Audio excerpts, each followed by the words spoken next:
Hopefully, if this is fourth period listening to this, I'll be back before the end of your period. But pretty much what you're going to be doing today is you're going to be working on a worksheet. Now, this worksheet involves horizontal projection, which is where we left off in our notes on Thursday. Shouldn't be too bad. It's very, very similar to free fall, which you all should be experts at by now. So we'll just go ahead and talk about it. Now, I am going to give you two examples here before you start working on the worksheet. So hopefully that'll clear up any questions. Otherwise, we'll talk about it on Tuesday. If you finish up this worksheet, now I mean finish it, not just, oh, I've done 3 or 4 and homework is for at home. If you finish the worksheet and you need to talk to your catapult groups, you can go ahead and do that. Otherwise, you need to work on the problem set. Now, if you finished all the vector stuff I said you could do, I'll be giving you some more problems here at the end that are horizontal projection that you can start working on now. So, let's go ahead and talk about this one here. So, we have a ball going around across the ramp. That whole negligible F sub drag, don't worry about it. Basically, it just means there's no friction here, so nothing's slowing us down. We know the ball's moving at 10 meters per second, and we know the table is 1.5. Cara Gilmore, your right is at the athletic entrance. Cara Gilmore, your right is at the athletic entrance. Yeah, can you tell I recorded this after school? Alright, so to go ahead and start, we're going to list out our variables the exact same way we always have with free fall or with basic acceleration. The trick here is, remember, we're in 2 directions. This ball is going to come off this table and kind of follow this parabolic path down to the ground. So we have to worry about what's happening up and down in the y direction and what's happening left and right in the x direction. The y direction is the exact same stuff we've been dealing with, not too big of a deal.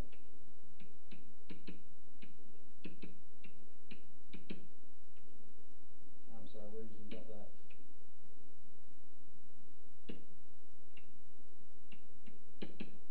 Alright, now in the x direction, don't forget, the x direction, the x velocity is constant velocity. We're ignoring air resistance or anything like that, so our velocity never changes. Which means you don't have to include v final, you don't have to include acceleration, because v final and v naught would be the same, because our velocity does not change, and acceleration is always going to be 0 in the x direction. So I'm just going to include 3 variables here. I'll add sub x just so you know it's in the x direction and not in the y. It's going to travel some horizontal distance, and it's going to take some amount of time. Now again, remember, the trick to these problems is the only variable that is going to be the same in the y direction and the x direction is going to be time. Okay, they can travel at different distance up and down and left and right. They can travel at different velocities in both directions, but they're going to spend the same amount of time falling as it does going forward. So let's start listing out what we know. We know that it's got a velocity of 10 meters per second. Now the question you have to ask yourself is, when this ball reaches the very end of this ramp, that's 10 meters per second in what direction? Hopefully you're answering in the x direction. Which means v naught is going to be 0, because it's just going to roll off that table, right? So it's going to drop off the table while moving forward at 10 meters per second. All right, what about this value right here?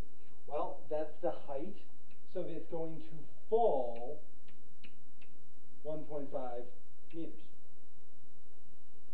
And we also know, since this object is in free fall, it's moving through the air with nothing else acting on it, its acceleration is always going to be negative 10 meters per second squared. Now, here's what you have to ask yourself. What are they asking? Well, this question doesn't say. So, I want to find everything. Okay? I want to find how far away from this table, or from the table, does this ball land. I want to find out how long it takes to do so. And I want to figure out what is my total velocity when it hits the ground. So, let's do that. To start out with, I have 3 pieces of information in the y direction. I only have 1 in x. So it should be pretty obvious that we're going to start in the y direction. Now, I'm going to start by solving for time. Now, we know what acceleration is. We know what v naught is. We know what displacement is. we're looking for time. So the thing, again, you got to ask yourself is go to your list of equations. What equation does not involve v final? There's only one.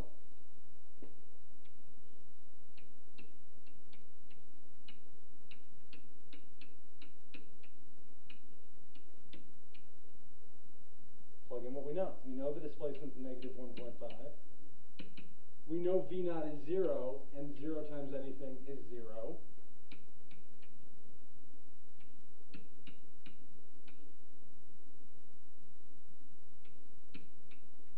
We're solving for t.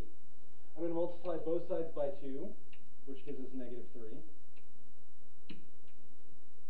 And I'm going to divide both sides by negative 10. So we get, let's see, negative, or I'm sorry, that's positive, because a negative divided by a negative cancels that out. So we get 0.3 equals t. Now, I don't have this written out any more than you guys do, so I'm just going to go ahead and pull up the calculator here. There we go. Now I'm just going to double check my my math, because I'm tired. I could be wrong. Yeah, 0.3, and then we're going to take the square root of 0.3. So it takes 5.55 seconds to hit the ground.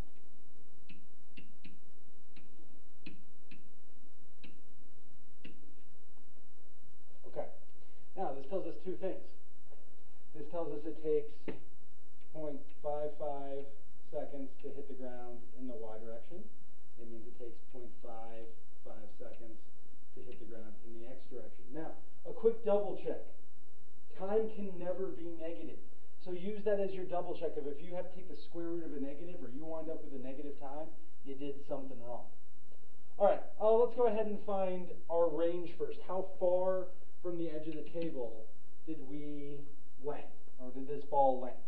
Now remember, there is only one equation that works for constant velocity. That equation is delta x. Helps by switch tools, huh? Let's zoom out a little bit.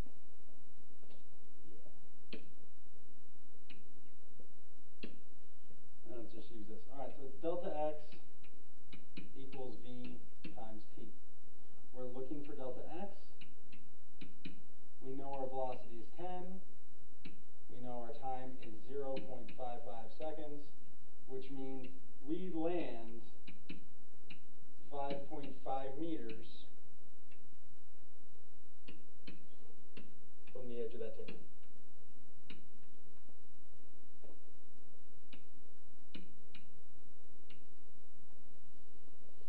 Now, one more part, because I did say find the total velocity as we strike the ground. So, we're going to need to know v final over here.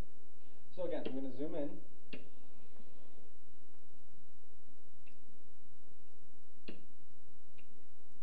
All right, now, to find final velocity, at this point we can use any equation we want. So let's use the one that's already solved out for v final that doesn't involve any square roots.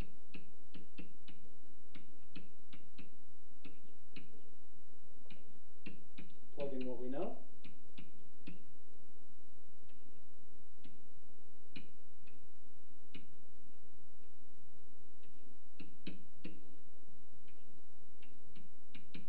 V final happens to equal negative 5.5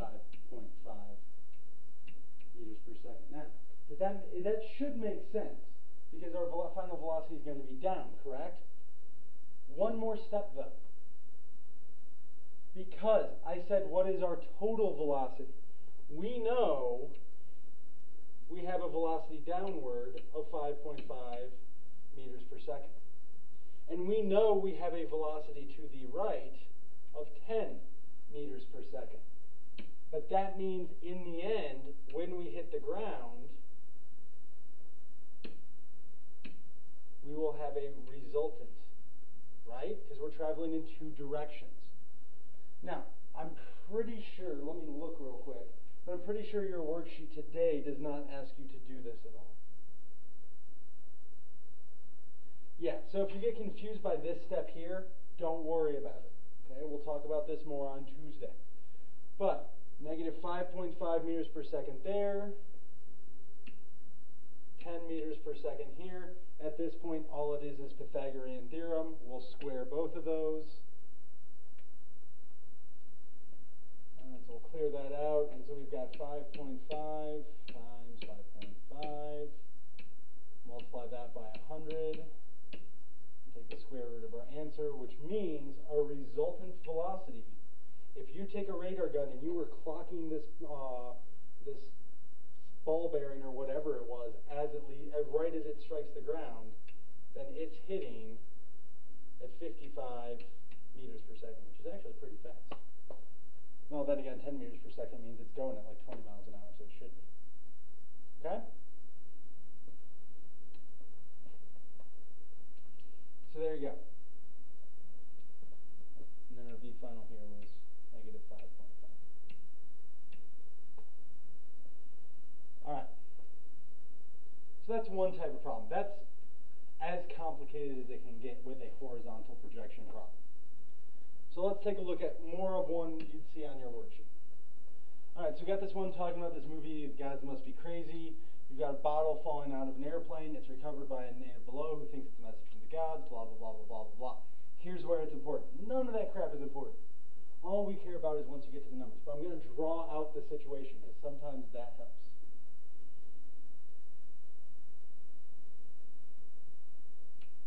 Worst airplane ever, but whatever.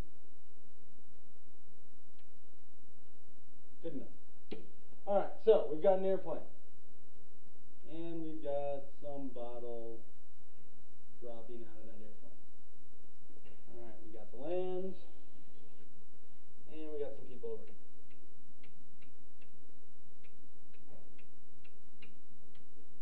Now, here's what we know.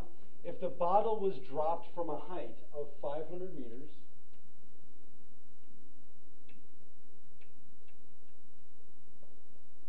and the bottle lands 400 meters horizontally from where it was dropped,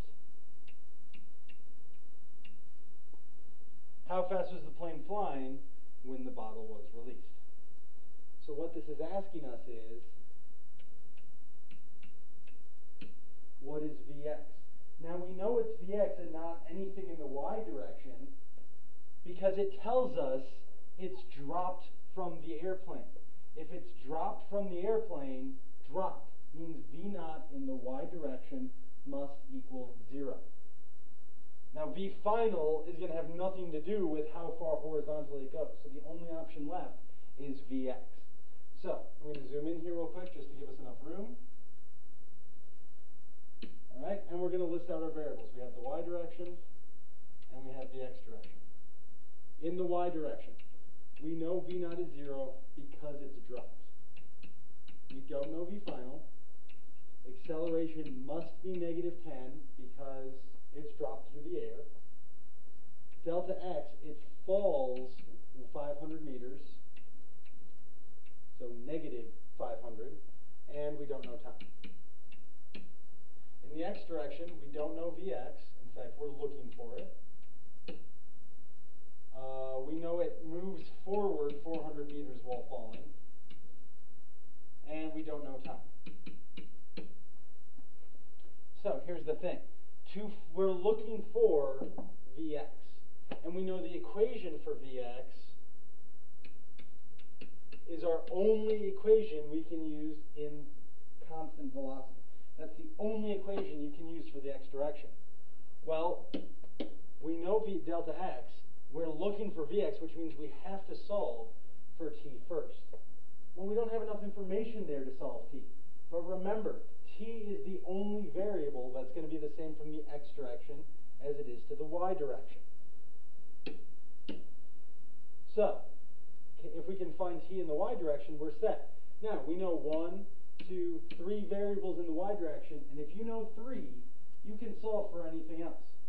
We don't care about V final, so what we need to do is solve for time. We're going to go back to our one equation that does not involve time. Delta x equals V naught t plus 1/2 at squared. We know it falls 500 meters. V V naught is again 0. This is again why projectile or horizontal projection problems are easy. V naught's not always going to be 0 in the y direction. That's where we're going to get to later this week. Acceleration is -10 and t squared. So once again, I'm going to multiply that 2 over, or multiply both sides by 2 to get rid of the half, I should say. Divide by the -10.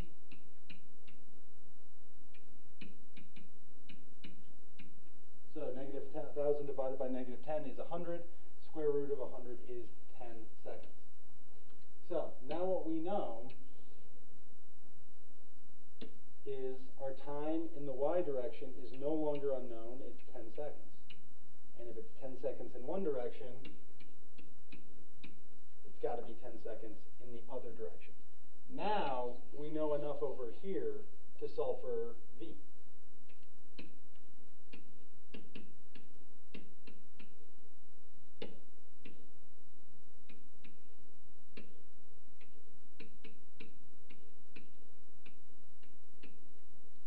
So, the bottle was moving at 40 meters per second because the plane had to be flying forward at 40 meters per second. That's it. The y direction over here is exactly the same as we were doing the whole last unit. I'm not even making you do free, position versus time, velocity versus time, acceleration versus time graphs. It's the same thing. This x section is the exact same thing as constant velocity we were doing the first 2 weeks of school. And again, I'm not even making you do graphs. Treat the y separate, treat the x separate. All you share are those times. All right. Do the best you can with this worksheet. Give me 1 second. All right. So once you have finished the remaining 7 problems on this worksheet, all of it, basically what I'm saying is you should not have homework tonight. Once you have finished those remaining 7, you can either talk to your catapult group, just make sure you are on topic, and you're talking quietly. Other people are still going to be working, but the on topic part, very important. All right. Now, your total problem set, for those of you who forgot to write it down and haven't looked online,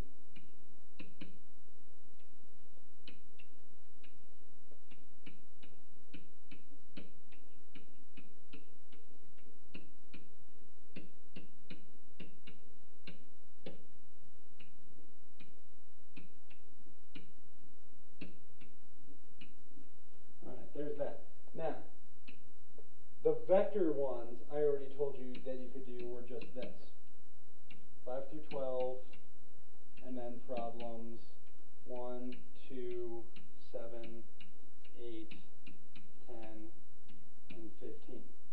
Now, the following problems are just horizontal projection. First of all, you should be able to finish questions 13 through 16. They're not specifically horizontal projection, but there's still this idea of vectors and things like that. Nothing too bad. And then problems 17, 21, and 35, part A, can all be solved by you now. So basically, the only problems of this original list up here that you can't solve are, let's see here, 22 and 23, 31 through 34, and 53. So a large part of this problem set you should now be able to finish up. So, finish this worksheet. Talk to your catapult group if you have to, although this conversation should be short because there's no research or anything to do. At this point, it should just be, hey, when are we meeting next? And work on the problem set. You can work in groups, but make sure you are on task. You are talking quietly. Guys screw up, I'm going to hear about it. And I just don't want to deal with it. And you guys don't want me to either. So be good. See you guys tomorrow.